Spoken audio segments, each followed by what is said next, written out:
Yo guys, what is going on, and welcome back to another episode of the FM Save. It's episode number 31, and today we are returning with a brand new season as our fifth year already gets underway at Craven Cottage. Today we see the season opener against Everton in the Premier League, what happened in the Copa America and also the European Championship, a look at pre-season, and of course the much loved transfer special. Let's get to that first. So of course the last summer transfer window was primarily all about the two South American wonder kids we picked up. This season's summer window, maybe not quite as exciting of signings coming in, but I'd say this, some fantastic value for money deals. And also, I feel like it's a totally new Fulham team now after last season losing Kearney and Mitrovic. As you'll see from the departures here, a few players from season 1 have officially left the club. Boubacar Kamara went to KRC Genk on a free. Joe Brining left to Hibernian on a free. Bobby Reed, season 1 and season 2 legend. He went to San Jose Earthquakes on a free. And also Harrison Reed as well, raised 7.5 mil for the signing, of Harrison Reed as he went to Bramall Lane. You'll notice we loaned out the youngster Hamilton once again. Ashby Hammond's gone out like the Sheffield United as well. And also as well, the big departure of the window, as I discussed on Twitter last night.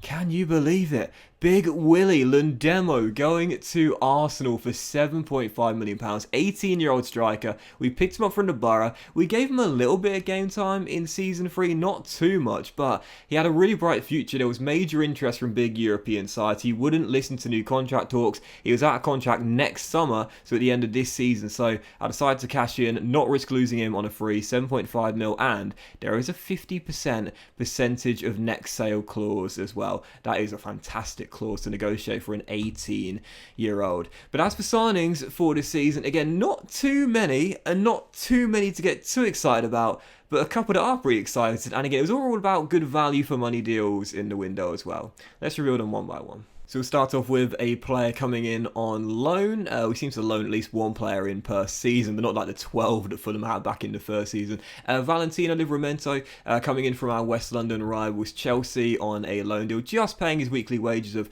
28.5 grand a week. He's got some decent stats. I don't really know much about this guy. If you watch youth football, you might know about him, but he's very quick with great natural fitness, mentally as well. You know, the 18 determination jumps out at me right there, and really his base stats for a right back, apart from the poor marking, aren't bad at all.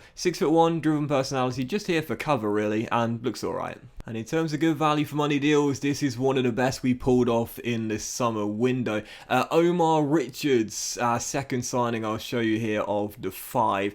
We picked up from Hanover 96 for 5.25 mil. After all the years he spent with the Royals at the Medeski Stadium, he left to Bayern Munich on a free transfer. Wasn't used by Bayern, so they quickly cashed in to get 2.5 mil. And after 2 years of solid, consistent game time in the Bundesliga, we signed him for an extra 3 million. And as you can see, this is a bargain. Absolute bargain, because he's worth way more than £5.25 million.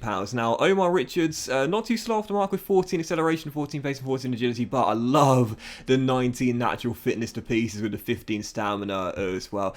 Mentally very good, the Holy Trio, all 15 plus, 15 determination, 15 teamwork, 17 work rate and 15 positioning as well. And technically as well, pretty good when going forward and defensively too. 12 crossing, 13 dribbling, 13 first touch, 12 passing, with 14 marking, 13 tackling and 12 technique, not bad either. Resolute personality, it's 50 grand a week on a 5-year deal, but again, the transfer fee was so small. That to me is an absolute bargain of a transfer. Richards in, had him in our QPR FIFA 21 PS5 career mode save, now he's here at Craven Cottage. Steal.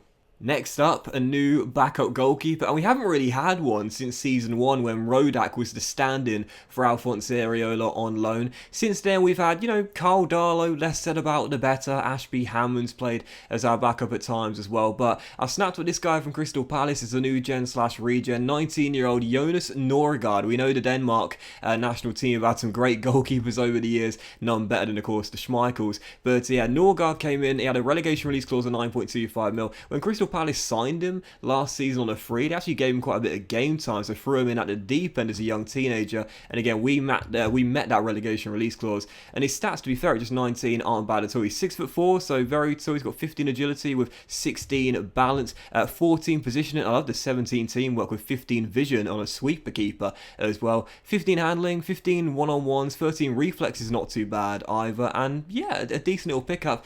Whether he'll become better than Marek Rodak in the future, I think the chance is very high, but it's just good to get a better stand-in and someone we can develop for the future, as opposed to, again, the Ashby Hammond or the Kyle Darlow or whoever else we had for seasons 2, 3 and 4. So Norgard in, unfortunately signed him just a few weeks too late to help him become homegrown and train at the club, but either way, pretty decent pickup there on a very cheap transfer. And there's only 2 more signings to show you as well. Now, there were 4 other players who bought in, but I'll sort of show you them as a group, and you'll see why in just a moment's time. But the penultimate signing we'll go with is probably the biggest bargain of the window, even bigger of a bargain than Omar Richards coming in. Released by Spurs after many, many years. And what a pickup on a free transfer. This is Oliver Skipp coming in on a free transfer at just 23 years old. Now, I'm sure you know about Oliver Skipp. He's a fantastically young, talented midfielder.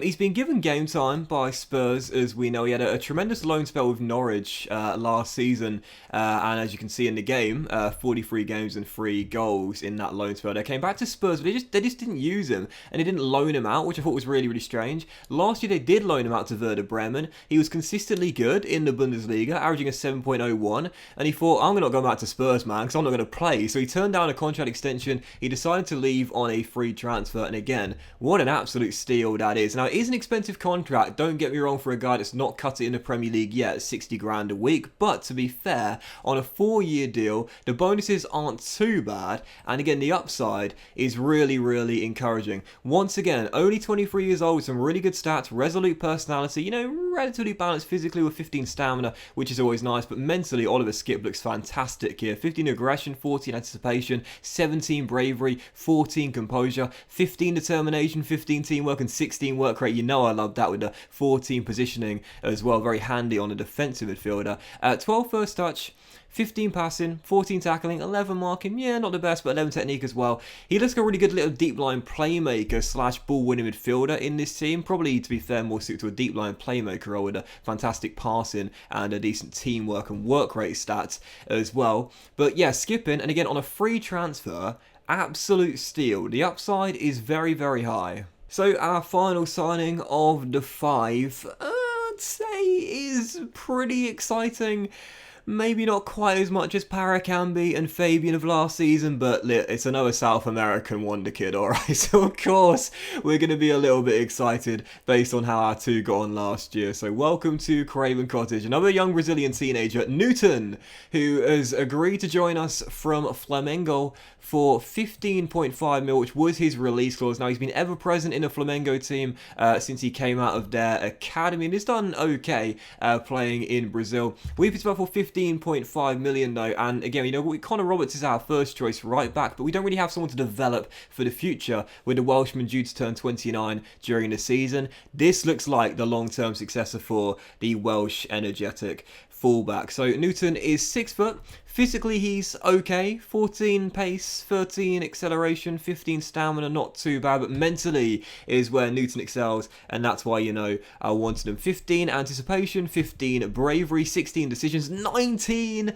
determination, with 17 teamwork and 14 work rate. 14 vision, very handy when going forward, and also 13 positioning as well. 10 for crossing and 9 for dribbling. Not the best there, but 12 for first touch with 11 passing and 12 technique. And defensively, 12 marking and 13 tackling. We know that the technicals will improve over time, hopefully the physicals a little bit as well, but the mental base stats here are very, very good indeed, again, for such a young player. So Newton coming in, it's a 5-year deal, it's 24 grand a week, so a very cheap contract indeed, and again, don't expect him to feature too much this season. I put him in the under 23s, but as a long-term successor for Connor Roberts, we didn't have one, now we have in Newton. So yeah, not quite as exciting as last season. When you look at the deals we pulled off here, I'd say very good value for money. Now, you'll be wondering about the other transfers, players we signed here, the other 4 players. These are just youngsters that I put in my under 18s and under 23s as well. And you'll notice the common theme is that they've got very, very good mental stats, and that's really the only reason I decided to sign them. Whoops, that's Oliver Skipp. That's the only reason we decided to sign them, really, just because, again, the mental attributes are very, very high, and I like those sort of players in my youth setup. So, yeah, it wasn't the most exciting of windows. We spent 30 million of the, I think it was 54 million we were given at the start of the season budget. We only got 7.5 mil for the sale of Harrison Reed, but of course don't forget that's also an extra 7.5 mil from last year, so it's 15 million in total. So we spent double of what we earned, But again, the value for money deals were really, really good. I'm happy. The key component for me, as I discussed it in the season finale, was not watching our bank balance get obliterated like it was last season and keeping a lot of money remaining just in case there's a decent deal available in January or towards the end of the summer. What you'll notice as well is that unfortunately our wage bill has taken a little increase. We are now over £1 million. Unfortunately, it was going to happen at some point. And we are now back over the £1 million mark. Unfortunately, there was a growing club. That is to be expected. But a couple of things that are definitely worth showing you. I made a couple of board requests in the summer because I wanted to keep a lot of money to improve our facilities, because you know how important that is in FM. And as you'll see, the board granted both my requests. Improve the youth facilities, that'll get completed at the start of November, and improve the training facilities, that'll get completed at the end of December as well. So that will take our facilities, as you'll see, for training facilities and youth facilities, up by 1 level each. So training will be, I believe, is it superb? Does it go excellent, then superb, then state of the art? I think it might do. And the youth facilities will go up to excellent as well. That's very important to me. Right, Doxy boy, don't move on to any other Fulham stuff just yet, because everyone wants to see what happened in the Copa America and the European Championship, of course. So in the Copa America in the summer, as you'll see, Venezuela won their first ever Copa America. They beat Brazil in the final in extra time, and I'm saying to the Brazilian FA, if you had Paracambi, I'm telling you now, he would have banged in the game winner, I'm sure, before extra time. So I'll quickly show you the tournament tree, but I often get this wrong. Hold on, where are we? There we are here. So the tournament tree from the knockout round onwards. And also, as for the European Championship as well, we had one representative in the Euros. That was, of course, Marek Rodak. And as you'll see, the European Championship was won by Spain this year. It was their third in the past 5 tournaments. They beat Holland on penalties in the final. And again, I'll show you the tree here. In fact, let's do the group stages first, and then I'll show you the tree. 3 qualifications from the top 2. That's interesting. I should know what it is, but I'm not entirely sure. I suppose there'll be playoffs, won't there? But so that's how the group campaigns went anyway. And also from the... I wish that was like default. Tree was default. And also the knockout stages end up looking like this. So yeah, Spain winners. Scotland, by the way, reached the semi-finals. Very interesting indeed. England were knocked out by Sweden in the round of 16. And by the way, for England, they had a change in manager. Danny Cowley left his post as Norwich manager to take over from England. And funnily enough, Sean Dyche went the other way. Oh, no, he's not. Oh, he was linked, but he's not gone there. Fair enough. But Sean Dyche, who was in charge, was linked with Norwich. But they still have a vacancy there. Interesting stuff. So back to Fulham, as you'll see, we have improved our coaching staff over the summer. We now have the best coaches in the man management department, tactical coaching, technique, mental, obviously, attacking and defending as well, close to the best in fitness and also goalkeeping as well. Speaking of coaching, I have also completed my Continental Pro license. I no longer have any more coaching qualifications to complete, so delighted with that, and my full range of attributes are here. Mentioned before, I wish you could allocate them yourself. I don't know whether it is done randomly or based on what's going on in the save with you right now. It would kind of make sense because adaptability is 1, and of course we stayed at Fulham for the entire save so far, but then level of discipline 20. Have they met me? Like, seriously? And working with youngsters 8 is also a bit disappointing as well. But that's the coaching. A brief look at the dynamic screen, and this is giving me a very weird erection. Team cohesion is very good, Team cohesion is very good. Club atmosphere is as best as it possibly could be, and managerial support is also very good as well. No player issues within the team as well, and the hierarchy now looks like this, by the way. Zambo is still the captain and the team leader alongside Connor Robertson. As you'll see, Big Jerome has been given the vice captaincy as well. Took it off Tyrone Mings in the summer. That saw him drop to influential player. He's got 2 years left on his deal. I might possibly cash in. There was a bid from Cagliari which I rejected because it was so low, but he's lost the vice captaincy to Jerome now. I'd like to keep him though, because to be fair, does have some pretty decent mental stats, and at 31 is a nice little dressing room leader. So what else is there to show you? Team report next. Let's move on to that. So team report, as you can see with the assistant report here, as you'll see, year by year we're reducing the weakness list, which is just absolutely fantastic. We now have no sidebar on the weakness list, which is so good, and we've got so many strengths here as well. We've got leaders in every department. This is a determined team that will give their all in every match. You know you love to see those things there, so loads more strengths to weaknesses. That's always very nice to see. And as for the squad depth as well, again, despite a relatively quiet summer, once again, I would say we've continued to make slow and steady progression. I'd say we don't really have any areas of concern in terms of depth now. Possibly striker if you want after losing Bobby Reed, but really, Babangida can play there. He's developing well. Caballero can still play there. Don't forget that I said before, I think Grealish, with the stats he's got, could actually play as a striker. Oh, these red arrows here. And also Makanda in the academy as well. So, yeah, at the moment, I'm happy with the squad depth. And the last couple of things I'll show you are the objectives for the new season, where the board have said this season, for the first time of the save, finish mid-table. They haven't said avoid relegation. No, they've said finish mid-table. And after last season finishing in 8th, just missing out on a European spot, I'm not surprised about that. That's where I'm targeting this year once again. If we can sneak into the top 7, I'd absolutely love it. But once again, 8th to 11th, that'll do me just fine. FA Cup reached the 5th round. Haven't got past that in the save so far, I do believe. And also 4th round the Carabao Cup, though, of course, we don't care about that at all. And as for the pre-season, this is how things went in pre-season. We won every single game apart from one, including beating Barcelona on penalties in the Craven Cottage Cup. And also 2 testosterone flowing games as well. These are our fixtures for the new season. And I think that's basically that. I can't think of anything else I was supposed to show you. So why don't we just dive into the first game of today's episode, the first one of the season. It's Everton at home. The FA Cup winners pipped us to a European place last season. Now we're going for revenge. Into the game, we will of course play our 4-2-3-1, and this will be our team on the injury report right now. We did have a couple of players coming back with knocks in the summer. Giraldo, who's recovered now, he was away at the Olympics. Jerome just picked up a knock in training, a tight hamstring. They'll play him anyway. And Jack Grealish is not fully fit, but everyone else is fine, and this will be our team. Roddick in goal, but for KWP, Tosin, Jerome, and Roberts with Zambo and Gagliardini through the middle. Grealish on the left, Bamford on the right, and Paracambi supporting Fabian, wearing the number 9 from this season onwards. Go on, young man. On the bench, we've got Norgard, Mings, Richards, Skip, Cook, Caballero, and Babangida as well. First and only game, it's the season opener. Let's get our 4th win in 5 opening days.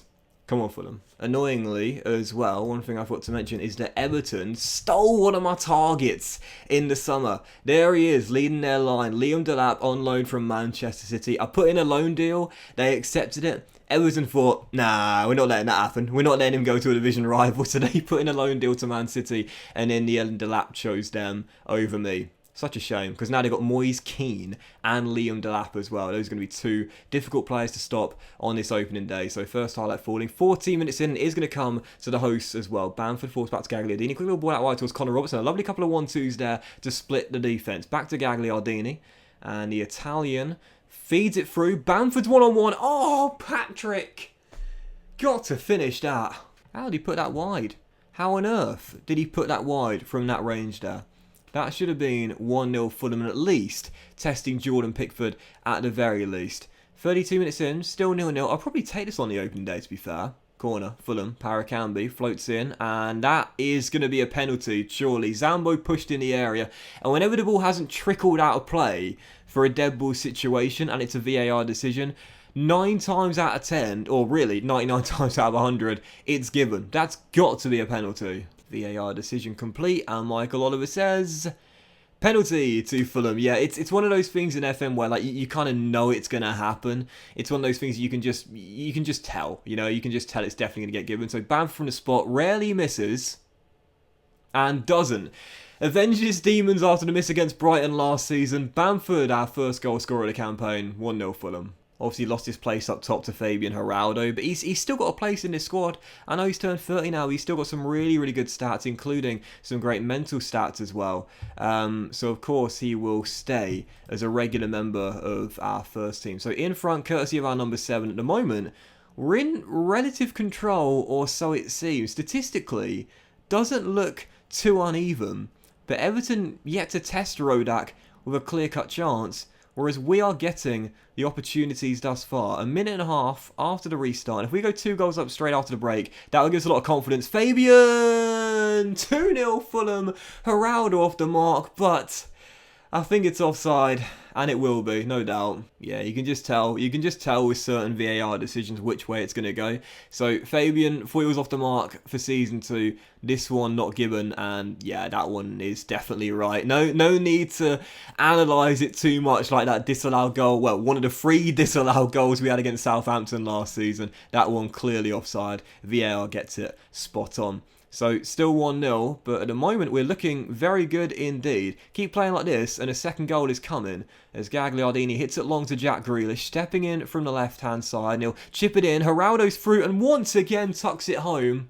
And this one is going to count. I see it on the left, it's counted. You're not going to disallow that one. 2-0 Fulham. Grealish with a lovely little ball over the top into Fabian, and that's what I really like about Fabian as well. Even though he's not the quickest, when he does get in behind, I feel very confident he'll tuck it away, because his one-on-one ability, he seems to, we don't need a second replay of him, he seems to always have the composure when running through one-on-one. I want to show his stats there, but never mind. Still 2-0 Fulham, and straight away, Everton back in the game. Ben Godfrey heading in the corner. 3 times the ball's been in the back of the net in 3 minutes. Action-packed starts the second half. Godfrey with the goal, and the former Norwich man gets Everton back in it. It's okay. It's alright. We're playing much better, or so it seemed, based on what we've seen so far. So keep our foot on the gas pedal, and I'm confident we'll restore that 2-goal cushion here and get a 3rd goal. Bamford, who scored our first, finds Paracambi. Lovely ball to Jack Grealish, and Grealish hits it straight at Pickford.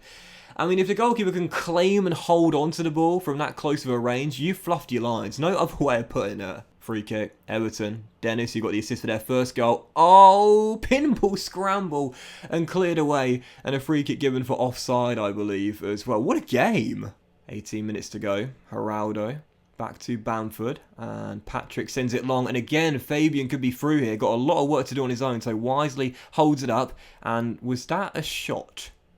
I think it might have been. It almost went out for a throw. That's pretty embarrassing. Robert's getting quite tired out there, though he has played really well. Same for Jack Grealish. So I'm going to make a double sub here. What I'm going to do is swap Kyle Walker-Peters to the right. I love the fact KWP can play both left and right back. Bring on Omar Richards for his Premier League debut for us. And also I'm going to take off Jack Grealish for the kid, Babangida, as well. 10 minutes to go. Can we hold on? Well, I talked about it. If we want to be a European side, these are the games we need to win. These are the teams we need to beat. Teams that have been a European side. Teams that will be regularly competing for a European place. And there's 6 minutes on the clock, and Everton don't want to start off with a defeat. As Katuchu's shot is blocked with a ricochet straight to Alex Iwobi, who cuts it back. And the number 9 drills it in. From 2-0 up to 2-2. Throw away. Bit frustrating. Thought we were going to have this one in the bag after we went 2 goals. Like going to bring on Caballero for Bamford. Is getting quite tired out there. But wasn't to be. 5 minutes of stoppage time. But to be fair, I did say I'd take a point pre-game. Just disappointed we threw it away from a 2-goal lead. And to be fair, that has been a bit of a problem for us since the series began. Against the bigger teams and the better teams and the teams that do consistently finish in the top 10. When we do lead, we have a really, really annoying habit of throwing those leads away. The amount of times we've done it against the likes of your Arsenals and your Liverpools and your Manchester Cities, and now here on the opening day against Everton. I'll take it. It's not a loss. I'll take it. But it probably should have been all 3. But that won't today's episode of the FM Save, guys, and the season opener. So a big thank you for tuning in if you have enjoyed it. And if you have, then please drop a like. Much love to you all. Have a fantastic day, and we'll return with games against, I like that double header there, of Brentford away in a West London derby and Arsenal at the Emirates as well. I quite like that. I think we'll do that. So yeah, Brentford away and Arsenal in a London double header. Yeah, I'll see you very, very soon. Have a great day, guys. Much love, and I'll see you in the next episode very soon.